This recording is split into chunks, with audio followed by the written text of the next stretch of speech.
চলমান পরিস্থিতি থেকে জনদৃষ্টি ভিন্ন দিকে ফেরাতেই জামায়াত শিবির নিষিদ্ধের বিষয়টিকে সামনে আনা হয়েছে বলে মন্তব্য করেছেন বিএনপি মহাসচিব মির্জা ফখরুল ইসলাম আলমগীর। গুলশানে এক সংবাদ সম্মেলনে তিনি জানান, বিএনপি বহুদলীয় গণতন্ত্রে বিশ্বাসী, কোনো রাজনৈতিক দল নিষিদ্ধ করায় বিশ্বাসী নয়।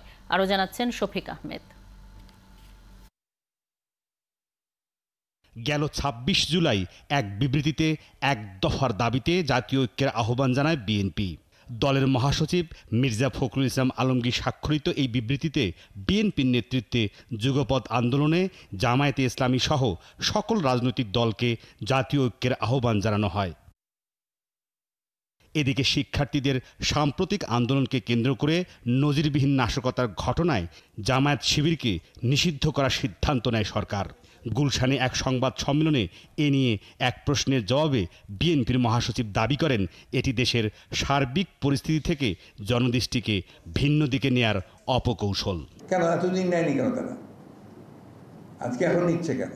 এই জন্য তাদের অনেক যুক্তি থাকবে, অনেক কথা তারা বলবে, তাতে আমাদের কিছু যায় আসে না। আমরা খুব পরিষ্কার করে বলি যে আমাদের বক্তব্যে আমরা খুব পরিষ্কার, আমরা বিশ্বাস করি আপনার বহুদলীয় গণতন্ত্রে, আমরা বিশ্বাস করি যে যারা যারা এখানে রাজনীতি করে তাদের অধিকার আছে রাজনীতি করার।